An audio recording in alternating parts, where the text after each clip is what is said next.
Bismillahirrahmanirrahim. Assalamualaikum warahmatullahi wabarakatuh. Innal hamdalillah nahmaduhu wa nasta'inuhu wa nastaghfiruh wa na'udzu billahi min sururi anfusina wa min sayyiati a'malina. Man yahdihillahu fala mudilla lahu wa man yudlil fala hadiya lahu. Asyhadu an la ilaha illallah wahdahu la syarika lahu wa asyhadu anna Muhammadan abduhu wa rasuluh. Allahumma salli ala Muhammad wa ala alihi wa ashabihi wa man sara ala nahji wattaba'a sunnatahu wa salaka tariqahu wa nahaja manhaja ila yaumiddin. Allahumma inna nas'aluka ilman nafi'a wa na'udzu bika min ilmin la yanfa'. Allahumma inna nas'aluka al-ikhlas. Allahumma inna nas'aluka al-khair. Allahumma inna nas'aluka sayyiban nafi'ah. Jamaah sekalian rahimakumullah, Bapak Ibu yang kami hormati, alhamdulillah di kesempatan hari ini Allah Ta'ala panjangkan umur kita dan Allah bukakan pintu untuk amal soleh, yaitu sholat jamaah, ditambah juga hadirnya kita di antara taman-taman surganya Allah Ta'ala. Sebagaimana sabda Rasulullah sallallahu alaihi wa alihi wasallam, "Idza marartum birriyadil jannah farta'u." Kalau kalian lewat di taman-taman surga, mampir. Kemudian ditanyakan kepada Rasulullah, "Wa ma riyadul jannah ya Rasulullah?" Apa itu taman surga ya Rasulullah? Khilaqu dzikr. Majelis zikir, majelis ilmu. Semoga Allah Ta'ala jadikan pertemuan kita ini, majelis kita ini adalah yang dirahmati oleh Allah Ta'ala, amin. Jamaah sekalian rahimakumullah, sebentar lagi kita ini akan ganti tahun. Meskipun sebetulnya tahun yang akan berganti ini bukan tahun daripada umat Islam, karena penanggalan umat Islam itu berdasarkan kalender Hijriyah. Kalender Hijriyah.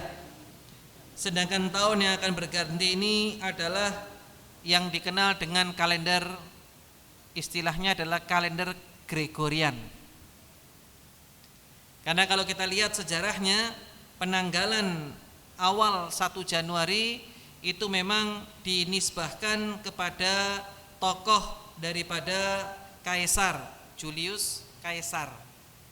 Sebelumnya penanggalan di Yunani itu adalah sekitar kurang lebih 45 sebelum Masehi, atau sebelum itu beberapa ratus tahun sebelumnya, sebelum Masehi, ya, penanggalan Masehi ini, sebelum adanya penanggalan itu mereka punya penanggalan sendiri. Namun setelah kemudian diangkatnya Julius Kaisar menjadi seorang kaisar, maka menyarankan untuk kemudian menggantinya dengan berbagai macam pertimbangan dan masukan dari pakar astrologi, astronomi yang pada masa itu, yaitu Sosigenes. Ini nama astrolognya, Sosigenes. Dia yang menyarankan dari Iskandaria. Dia yang menyarankan penanggalannya mari kita pakai sebagaimana orang-orang Mesir, yaitu menggunakan perputaran matahari. Maka kemudian ringkasnya yaitu orang-orang Mesir menggunakan itu, dan akhirnya dihitung 1 tahun itu 365 hari. Dan mulai ditetapkannya yaitu pada tanggal atau pada tahun 46 sebelum Masehi, pada tanggal 1 Januari. Ini jamaah sekalian rahimakumullah sejarahnya. Kenapa ini kita sampaikan? Supaya kita tahu ini sejarahnya tidak ada hubungan sama sekali dengan syariat, tidak ada hubungan sama sekali dengan agama kita. Murni ini adalah tradisi orang-orang Romawi, tradisi penanggalan daripada Kaisar Romawi. Sehingga tidak ada nilai ibadah di situ, tidak ada kemudian nilai pahala di situ, tidak ada kemudian identitasnya itu tidak ada satupun yang menyangkut tentang umat Islam. Ini penting jemaah sekalian rahimakumullah, supaya kita tidak sampai kemudian ikut-ikutan Karena Rasulullah tidak suka ketika umatnya itu ikut-ikutan. Tidak usah ikut-ikutan. Ini jamaah rahimakumullah, sekedar wawasan awal yang harus kami sampaikan. Ditambah lagi para ulama ingatkan, ketika musim-musim pergantian tahun semacam ini ditambah wabah yang sedang melanda negeri kita ini, maka hendaknya kita lebih menjaga diri untuk banyak di rumah. Tidak usah keluyuran ke sana kemari. Ditambah banyak sekali kerusakan-kerusakan terjadi pada malam tahun baru. Mohon maaf, kami perlu sampaikan supaya ini muhasabah. Ini musibah belum selesai, Pak. Musibah tidak datang kecuali gara-gara dosa. Meskipun orang berbicara teori ini, teori itu, teori ini, wes intinya kita kena musibah itu mesti gara-gara dosa. Itu paling enak. Orang beriman itu kalau memandang musibah, ini gara-gara dosa. Meskipun ada teori konspirasi, teori A, teori B, teori C, wes terserah. Yang penting hari ini kita sedang diuji sama Allah Ta'ala dengan musibah penyakit yang melanda ini, maka tidak ada jalan lain kecuali kita hanya bisa mengatakan, ya Allah ampuni dosa-dosa kami. Udah, itu akan lebih menenangkan kita, itu akan membuat kita menjadi orang yang lebih baik. Ini jamaah rahimakumullah. Dan di sini insya Allah kami akan sampaikan betapa banyak kerusakan-kerusakan yang terjadi kalau orang merayakan tahun baru. Yang pertama dijelaskan bahwa sesungguhnya merayakan tahun baru, kerusakan pertama ini adalah perayaan yang dilarang di dalam Islam. Kenapa kok dilarang? Karena umat Islam sudah punya hari raya sendiri. Sebagaimana hadis Rasulullah sallallahu alaihi wasallam, Rasulullah pernah mengatakan, kana li ahlil jahiliyah yaumani fi kulli sanah yal'abuna fihima. Falamma qadima an-nabi sallallahu alaihi wasallam al-Madinah qala kana lakum yaumani tal'abuna fihima faqad abdalakumullah bihima khairan minhuma yaumal fitr wa yaumal adha. Jadi kata Rasulullah sallallahu alaihi wasallam, hadis ini diriwayatkan dari sahabat Anas bin Malik, ketika orang-orang jahiliyah dulu memiliki 2 hari. Jadi orang jahiliyah punya 2 hari raya. 2 hari yang mereka sering kadang bersenang-senang, kadang sering bermain-main, kadang sering pokoknya menikmati hari-hari itu. Apa itu? Hari Nairus, yaitu hari Nairus dan hari Mihrajan. Itu 2 hari yang biasanya orang-orang jahiliyah punya tradisi untuk merayakannya. Nah, setiap tahun yang mereka bersenang-senang di sana. Ketika Rasulullah Shallallahu Alaihi Wasallam tiba di Madinah, beliau mengatakan, dulu kalian memiliki 2 hari raya, yaitu Nairus dan juga Mihrajan. 2 hari raya ini, maka Allah ganti 2 hari raya itu, Allah ganti hari kemeriahan itu dengan apa? Dengan 2 hari raya, yaitu Yaumul Fitr dan Yaumul Adha, atau Idul Fitr dan Idul Adha. Ini jamaah rahimakumullah. Jadi sudah diganti sama Rasulullah Sallallahu Alaihi Wasallam, dan inilah kenapa kita dilarang untuk merayakan kemudian perayaan-perayaan semacam itu yang memang kalau kita lihat sejarahnya bukan berasal daripada syariat Islam, bukan daripada agama Islam. Yang kedua, jamaah rahimakumullah, kerusakan yang sering terjadi pula yaitu meniru kebiasaan orang-orang tidak beriman. Rasulullah pernah bersabda, "Faman tasyabbaha biqaumin fahuwa minhum." Barang siapa menyerupai satu kaum, maka dia masuk pada golongan kaum itu. Dan memang Allah sudah sampaikan melalui lisan Rasulnya, nanti umat Islam ini ngikuti orang-orang yang di luar Islam, ngikuti. Sampai jalannya menggok kanan, menggok kiri, kesana kemari diikuti. Sebagai bentuk apa? Sebagai bentuk keikutsertaan mereka dengan itu. Nah, Rasul ingatkan jangan kayak gitu. Apa kata Rasulullah Sallallahu Alaihi Wasallam dalam hadis yang sahih daripada sahabat Abu Hurairah radhiyallahu taala anhu, la taqumus saah. Coba kita lihat. Tidak akan datang hari kiamat, kata Rasulullah. Tidak akan datang hatta ta'khudha ummati bi akhdhil qurni qablaha. Bi akhdhil quruni qablaha. Tidak akan datang hari kiamat sampai umatku mengambil jalan generasi sebelumnya. Mengambil jalan generasi sebelumnya. Shibran bi shibrin wa dhira'an bi dhira'in. Sejengkal demi sejengkal, sehasta demi sehasta. Kemudian juga sampai kata wa dhira'an bi dhira'in. Faqila ya Rasulullah kafarisa warrum faqala wa minan nasi ila ulaik. Kata Rasulullah sallallahu alaihi wasallam, ditanya para sahabat, "Ya Rasulullah, apakah kaum yang sebelum kalian itu yang kau maksudkan tadi itu adalah orang-orang Persia dan orang-orang Romawi?" Apa kata Rasulullah? "Selain mereka siapa lagi? Selain mereka siapa lagi?" Nah, kita sudah belajar tadi bahwa sejarah penanggalan tahun baru di mana yang kita lihat sekarang tahun baru Masehi ini murni daripada kebijakan orang-orang Romawi. Orang Romawi, dan mereka bersenang-senang di situ, dan itu dijadikan sebagai hari raya mereka, hari meriah-meriahan mereka. Maka jemaah sekalian rahimakumullah, Rasul sudah tegaskan, kalau kemudian kita meniru yang merupakan ciri khas mereka dan merupakan ritual-ritual mereka, maka sungguh ini bukan perkara yang layak untuk kita tiru. Ini jemaah sekalian rahimakumullah, dan semoga ini menjadi kita ini dilapangkan dada kita untuk menerima menerima syariat ini. Dah, kalau kita ngikuti hadis Nabi enak, tenang kita. Ini kerusakan yang kedua, jemaah sekalian rahimakumullah. Kemudian kerusakan yang ketiga yaitu merekayasa atau kemudian mengisinya dengan hal-hal yang berbau kemaksiatan, perzinahan dan kesia-siaan. Ini sering terjadi. Apa di antara kesia-siaan yang paling pasti terjadi di malam tahun baru? Meniup trompet. Bayangkan, begadang malam sampai jam 12 malam cuma untuk niup trompet.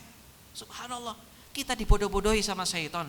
Wallahi jamaah sekalian rahimakumullah, kalau kita mau berpikir sedikit saja, ini hari gak ada bedanya dengan hari sebelumnya. Berbeda dengan 10 akhir bulan Ramadan atau 10 awal bulan Dzulhijjah. Itu memang ada keutamaannya. Tapi ini gak ada. Keutamaan apa yang ingin kita raih di sini? Hanya untuk melihat kesia-siaan semacam itu. Mari kita muhasabah, kita selamatkan diri kita dan keluarga kita. Jamaah sekalian rahimakumullah, jangan sampai kita ini menjadi orang yang Islamnya itu sia-sia. Rasulullah pernah bersabda dalam hadis yang sahih, "Min husnil islami mar'i tarkuhu ma la ya'ni." Di antara tanda kebaikan keislaman seseorang adalah meninggalkan perkara yang tidak manfaat. Tidak ada manfaatnya. Apa manfaatnya coba? Begadang hanya untuk makan jagung, lalu kemudian setelah itu jam 12 malam niup trompet, setelah itu pulang. La haula wala quwata illa billah. Ini kesia-siaan jamaah sekalian rahimakumullah. Mohon maaf kalau ada saudara kita yang masih seperti itu, diingatkan pelan-pelan. Diingatkan, kan ini adalah kerugian yang paling rugi, kesia-siaan yang paling sia-sia. Bayangkan, habis waktunya, habis dia berdesak-desakan, bahkan sebagian lagi terpaksa harus nyewa tempat, nyewa ini, nyewa itu, bukan dalam rangka untuk mengistirahatkan jiwanya, tapi justru malah memperkeruh keadaan dirinya, memperkeruh keadaan jiwanya. Maka ini diantara kerusakan yang sering terjadi, di mana orang melakukan kesia-siaan dengan meniup trompet. Belum lagi kalau kita bahas trompet sejarahnya bagaimana dan lain sebagainya, maka kita akan temui banyak sekali kerusakan yang terjadi. Kemudian juga perzinahan, subhanallah, betapa banyak terjadi perzinahan di malam tahun baru. Ini kerusakan, dan ini kita lihat, diakui ataupun tidak, data statistik menunjukkan itu. Jamaah sekalian rahimakumullah, mudah-mudahan tahun ini tidaklah, karena mungkin masih corona. Mudah-mudahan kita berharap kepada Allah Ta'ala keadaan kita jadi lebih baik. Namun kenyataannya di tahun-tahun sebelumnya banyak sekali perzinahan. Betapa alat kontrasepsi itu laku keras di minimarket yang tersebar di negeri ini. Laku keras di malam tahun baru. Nggak mungkin alat itu digunakan untuk selain daripada berhubungan suami istri. Subhanallah, jamaah sekalian rahimakumullah. Ini jamaah sekalian rahimakumullah. Dan ingat, sekali lagi kita tidak akan pernah selamat kecuali kita mengikuti petunjuknya Rasulullah sallallahu alaihi wasallam. Kemudian kerusakan yang berikutnya juga terlalaikannya orang sholat jamaah dan sholat wajib. Lalai. Ketika mereka berdesak-desakan untuk menempati satu ruangan, satu tempat, satu wilayah, mereka rela untuk malam di sana, lalu kemudian setelah itu mereka lupa untuk sholat jamaah. Mereka lupa untuk sholat subuhnya, bahkan kemudian subuhnya nanti kerinan sampai waktunya masuk waktu siang. Subhanallah. Nah, ini jamaah sekalian rahimakumullah. Banyak perkara-perkara wajib terutama sholat ditinggalkan pada saat itu. Padahal sholat adalah ibadah yang pertama kali dihisab oleh Allah Ta'ala. Kemudian juga jamaah sekalian rahimakumullah, di antara kerusakannya pula yaitu semakin kita ini melakukan penyanyian hari itu, kita banyak melakukan pemborosan di situ. Pemborosan dan mengganggu muslim lainnya. Dengan cara apa? Biasanya kalau sudah malam tahun baru, mereka memainkan petasan-petasan, mercon. Yang mana ada orang punya anak kecil, ada orang pingin tenang, pingin istirahat, pingin kumpul sama orang di rumahnya, bingung karena tetangganya atau orang-orang di sekitarnya pada nyalain mercon, pada nyalain petasan-petasan. Bayangkan coba, belum lagi nanti pemborosannya luar biasa. Uang dibakar dengan keadaan seperti itu. Subhanallah, jamaah rahimakumullah, ini kesia-siaan. Jangan kita meniru yang seperti ini. Jangan kita melakukan. Kita ini umat Islam diajari pinter sama Rasulullah sallallahu alaihi wasallam, bukan diajari untuk membuang-buang uang yang sia-sia semacam itu. Maka mari sekali lagi kita berusaha, jangan kita meniru kebiasaan setan yaitu pemborosan. Dan jangan meniru kebiasaan setan di mana setan itu senang untuk melakukan kemaksiatan. Mari sekali lagi saya wasiatkan kepada diri saya dan kepada jamaah semuanya, jangan sampai kita melakukan kerusakan semacam itu. Eman, karena hidup kita sebentar. Iya, kalau pas pada saat itu masih dikasih kesempatan hidup lagi sama Allah. Lu kalau pas niup trompet terus mati, terus ya apa coba? Saya mau tanya, ketika orang niup trompet seneng-seneng begitu di acara semacam itu kira-kira kalau wafat tengah-tengah ke acara itu wafat dalam keadaan husnul khotimah apa su'ul khotimah kira-kira? Yes, wallahu a'lam Ustaz. Mesti jawabannya gitu, wallahu a'lam Ustaz. Iya memang wallahu a'lam, kita tidak ada yang tahu hatinya orang, betul memang. Cuman kalau nuansanya sudah nuansa penuh hura-hura semacam itu, pemborosannya semacam itu, ini pasti keadaan kematian yang tidak diinginkan oleh setiap muslim. Gak ada seorang muslim pingin mati dalam keadaan seperti itu. Pasti pinginnya meninggal dalam keadaan sujud, baca Quran, atau sedang dalam keadaan baik, enak. Tapi kalau dalam keadaan seperti ini, maka sungguh ini semuanya akan menjadi aib nanti di hadapan Allah Ta'ala. Dan kita dicap sebagai orang yang sia-sia kehidupannya. Mungkin itu jamaah sekalian rahimakumullah di antara perkara-perkara yang perlu kami sampaikan. Dan paling penting, orang yang mengisi malam tahun barunya dengan perkara sia-sia, berarti dia terang-terangan telah menghinakan Allah Ta'ala atas nikmat yang diberikan kepada kita, yaitu nikmat umur. Padahal harusnya kalau orang tambah umurnya, tambah tahunnya, tambah umurnya, berarti tambah dekat kematiannya. Tambah dekat, Pak. Rasulullah pernah bersabda, umri ummati baina sitin wa sab'in. Umur umatku itu antara 60 sampai 70 tahun. Kalau ada orang 60 tahun masih seneng kayak gitu-gituan, waduh, dah. Wis mudah-mudahan gak ada apa-apa. Saya cuma bisa ngomong gitu, Pak.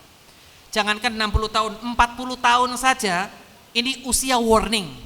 Kalau orang tidak berhenti maksiat, berarti khawatir dia mati dalam keadaan su'ul khotimah waliyadzubillah. Meskipun kita gak tahu umur orang, gak tahu ujung usia orang, tapi ini peringatan. 40 tahun itu adalah usia di mana kedewasaan harusnya sudah sampai pada puncaknya dan mulai sadar bahwa kehidupan ini sementara. Tapi anehnya jamaah sekalian rahimakumullah, ada sebagian orang yang kemudian usia sudah melampaui itu, tapi ternyata tidak sampai kerongkongan agamanya, tidak sampai kerongkongan daripada bacaan Qur'annya, kecuali hanya sebatas rutinitas dan rutinitas harian saja. Ini jamaah sekalian rahimakumullah, mari sekali lagi, dan tidak akan bergerak kita nanti di hadapan Allah kecuali pasti akan dihisab oleh Allah Ta'ala.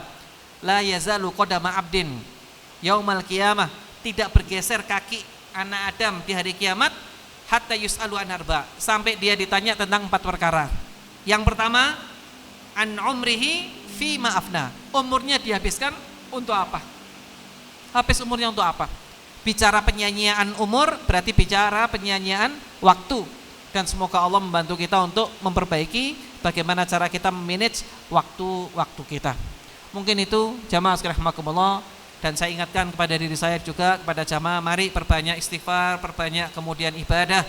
Semoga Allah Ta'ala menjadikan kita orang-orang yang diberkahi umurnya. Allah Ta'ala berikan keberkahan kepada negeri ini. Allah Ta'ala angkat musibah-musibah daripada negeri ini. Allah Ta'ala perbaiki keadaan pemimpin negeri ini sehingga pemimpinnya bisa lebih amanah, lalu kemudian bisa menjalankan ibadah dengan baik, bisa bijaksana dalam memutuskan perkara, dan akhirnya negeri ini menjadi baldatun thayyibatun wa rabbun ghafur. Mungkin itu yang bisa disampaikan, kurang lebihnya saya mohon maaf. Barakallahu fikum. Wassalamualaikum warahmatullahi wabarakatuh.